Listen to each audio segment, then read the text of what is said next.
Welcome, Gunrunner.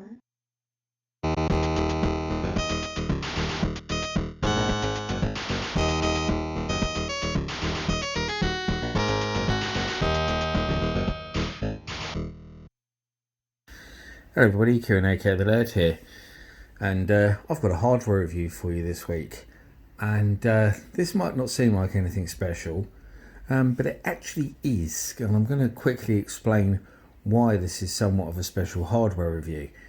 Is because pretty much the first hardware review I ever did on my channel, my original channel that is, not this one, was a review for the Sega Mega Drive arcade gamer portable from AtGames. This thing you can see right here, because I was sent one by Funstock to review, basically, for not just for YouTube. It's actually mainly for the website I was helping to run at the time, Retro Video Gamer, and they sent us a few of them actually, because they sent a review and then some to give away as prizes. So we ran some competitions and on the forum, and an event that we ran as well. I think it was probably at Retrovision in Oxford. I think it was. I can't quite remember exactly. I'm sure it was though.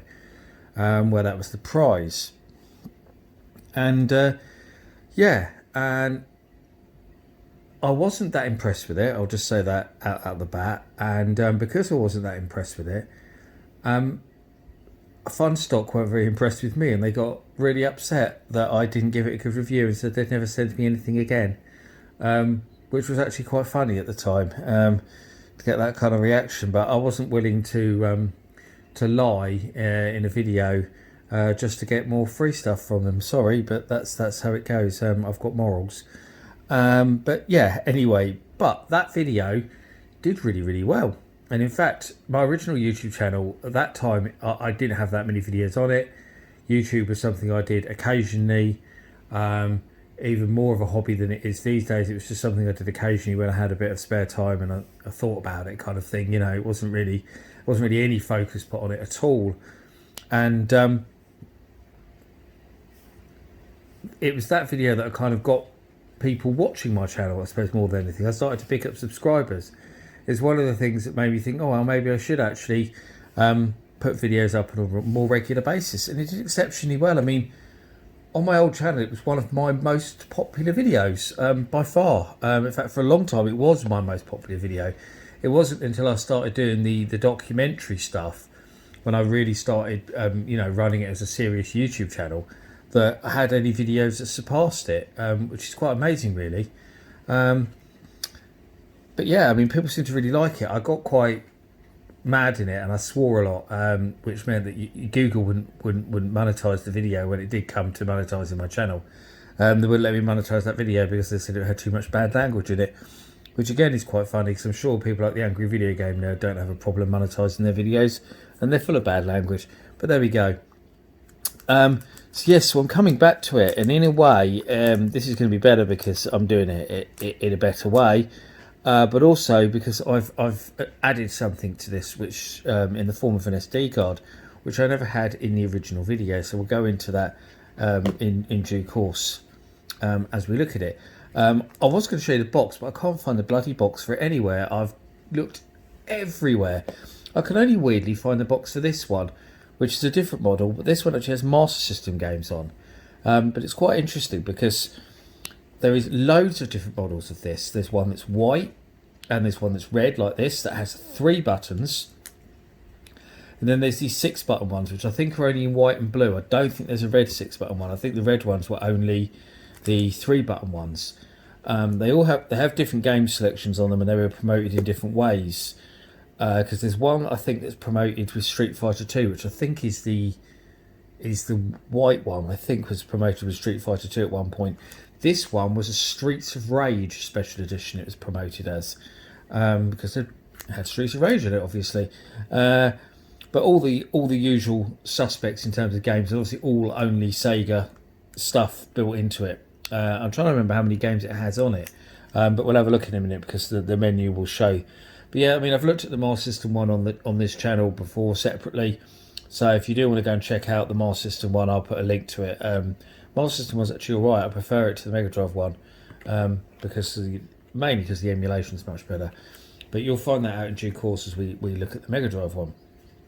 So let's have a look around this little handheld. AtGames obviously follow this design for quite a few of theirs, because there's the Atari Flashback handhelds.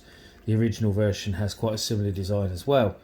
But on the front we have the joypad and obviously our 6 buttons, and then up there is a start button as well.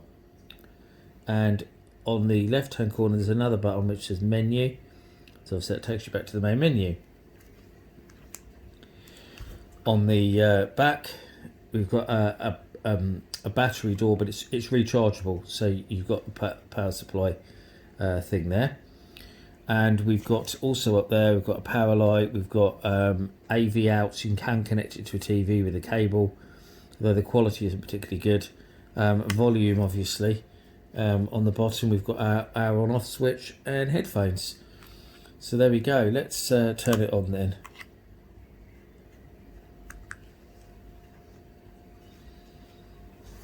So there we go. This light actually down here, weirdly you've got the power light on the top, as you can see, but then you've got another little light down here which comes on when the battery's low. So that lets you know you've got to charge it, which I suppose is quite good. So you'll notice that on the menu it says Fire Core, and that's because they were lazy and they didn't change the software from the they did a plug and play Mega Drive before the proper Mega Drive, way before the proper Mega Drive Minis came out. It was like a weird little, I'll put a picture of it on the screen, but it was a weird little tiny little box that had built-in games, and they replaced that with one that was basically looked like a real Mega Drive but was still a bit crap. Why is my light gone? That's better. That was weird. And then later on, obviously Sega took it off them and made their own Mega Drive Mini, which was much better and didn't have really crap emulation. And sorry, I don't know why the camera's jumping in and out and not focusing properly like that. It is very, very annoying, but there we go. I tried to make it focus and it goes darker, which is really strange. I'm not sure why it's doing that, but hopefully you can still see that. In fact, you can probably see that screen better now I've done that. So yes, it says Fire Core because it's running the exact same software as that plug and play Mega Drive that AtGames did. Horrible little ugly thing with its crap controllers, and yeah. So they didn't bother changing. I mean, they had to change a bit of text really, but they didn't bother. So let's look at that game selection then. Hang on, because I need to change hands or something so you can so I can go through that menu and try not to block it. There's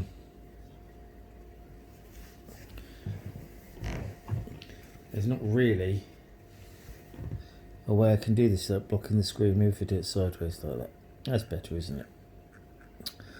So we've got Alex Kidd, Alien Storm, Altered Beast, Arrow Flash, Columns, Crackdown, Echo, E-SWAT, Fatal Labyrinth, Flicky. So good start there. Some classics on that first one.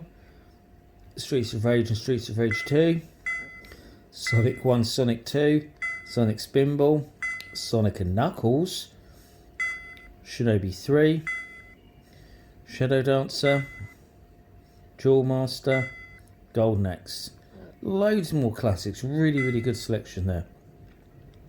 And then the final page says SD card, which I haven't got plugged in at the moment. I'll plug that in a moment to show you how that works. Yeah, so obviously there's a lot of really, really good games on the handheld, especially in terms of Streets of Rage and Sonic and stuff. So, you know, for any kind of casual Mega Drive fan, this is going to have some great games in it that they want to play. But let's just show you the SD card before I go into the next part that I wanted to go through. So I'll just turn it off. So this is the SD card I've got in it. It's a little SanDisk card there. These are like the same kind of cards that digital cameras used to take, these bigger ones. They're not micro SD. So these actually aren't that easy to find anymore. And when I wanted to get one, I ended up just getting a second-hand one, to be honest. Because I got one much cheaper by buying a second-hand one. It was quite hard to find a new one that was decent. And I think, if I remember rightly, I think they have to be 8 GB or lower or it doesn't read them. I could be wrong, but I seem to remember somebody telling me that at the time. So that was another thing why I couldn't find a new one, was because I had to find an 8 gig one, and they obviously didn't make them anymore. I haven't made them for years, and so I just found a nice second-hand one. Yeah, I'm sure I'm right in saying that it can only take an 8 gig one. So we just slot that in the top like you would, and then it auto clicks it in. Just turn it back on there. So there we go. So we go to the SD card screen. So flick straight to that. What button takes you in start? None, it's not reading it.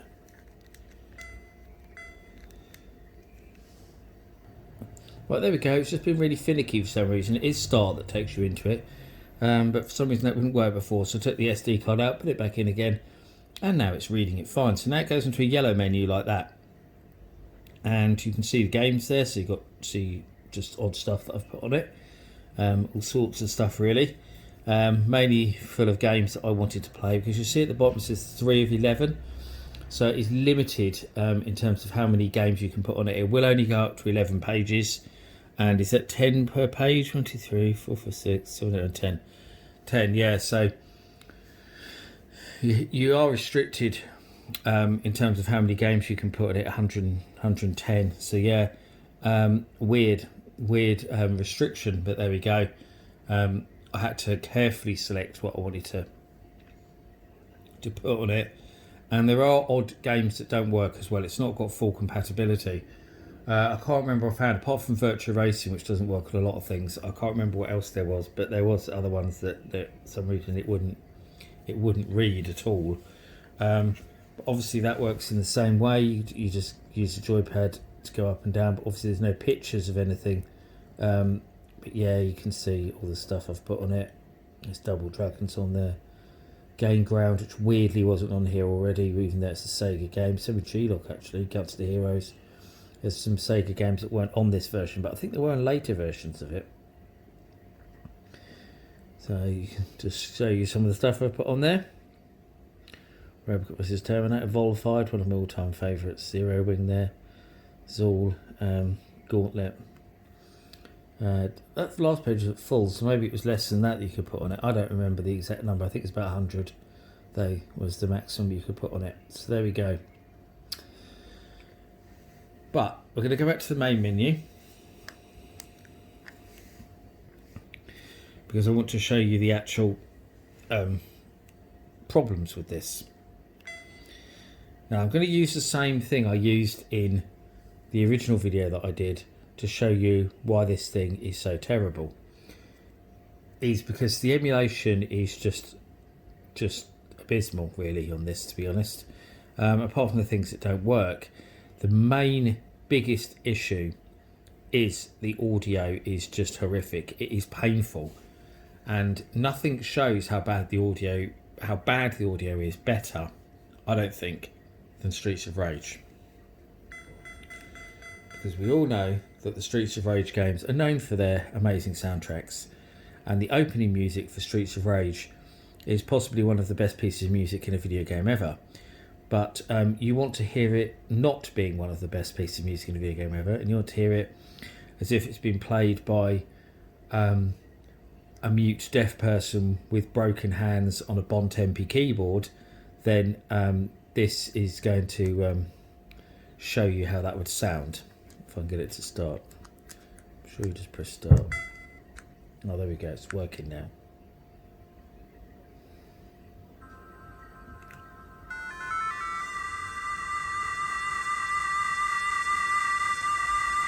It doesn't sound too bad at the moment, but it's going to get worse.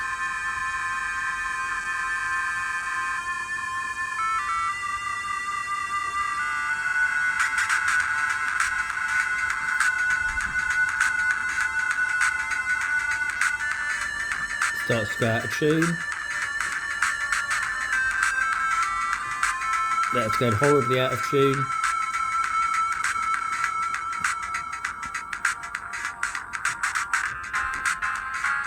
and that sounds totally off key, as anyone who knows the music will be able to spot straight away. Yeah, it's difficult trying to play one of my favourite games ever with music that just sounds utterly horrific. Let's go to Sonic. I can't remember how that sounds, to be honest. We'll just get another demonstration there. That sounds worse. It sounds really crackly. Oh, there we go. Even worse. I mean, how is that Sonic music? Listen. This is actually even worse than the Streets of Rage music. God. I mean, how can you play it when it sounds like that? And it's not me covering the speaker or anything. It's the speakers there under the control pad. Oh God, let's get rid of that. I'll put you out of your misery. It's just absolutely terrible. So yeah, that's the main reason why this thing is junk. There is screen tearing, which I don't know if you saw or not when it was playing before. Some really bad screen tearing in a lot of the games. Weird slowdown, but the joypad is rubbish as well. It's just not responsive at all. It's squashy, and these buttons aren't responsive. You've seen, even to start the games, I was having to press them really hard several times quite often to get them to work. So there's really nothing good about this. The only good thing is that it takes SD cards. But there's plenty of devices that do that now. You'd be better off with one of those Abanic handhelds, which I do have one of those as well. I've never looked at it on the channel for some reason. Maybe I should do that, because I do have one of those, which is the best one for emulation, because you can just put everything on it, really, can't you? There's so many ways to emulate games now, whether it's just using a mobile phone or a Sony PSP or a modified DS or whatever. There's so many different ways. So there's, as cheap as these are, you can pick these up for like 10 quid now because they're so terrible. Everyone's tried to sell them off, but there is literally no reason to own them because it is so terrible. And whereas the Master System one, as I said, was actually alright, because the emulation was good, the game sounded and looked as they should do. They just got the emulation so horribly wrong on this one. AtGames do get a lot of hate, and I think the reason why they get a lot of hate is literally because they produce this. Because as I say, that one's alright, and actually the Atari Flashback handhelds are really good, really, really good. I've looked at them on my channel, and I think they're absolutely fantastic. And I love my Atari Flashback handheld. I wouldn't trade it for the world. But these things are just absolute trash. But that's it. I mean, I hope you looked at hope you liked even my new look at the Mega Drive Ultimate Arcade Game Portable years and years later than when I originally looked at it. I thought it'd just be a fun little thing to put on the channel, because I came across it in a drawer, and I'll be back with better hardware reviews for you soon. Lots of stuff coming up, including I'm going to be looking at the Atari ST soon as well in a video. Oh, and the Atari Lynx, because I need to do that one again. And that's a proper handheld, a really good handheld, in fact the best handheld of all time. That's my view on the Atari Lynx. But there we go, that's it. As always, I thank you for watching, and I'll see you all again for another video very soon. Bye bye.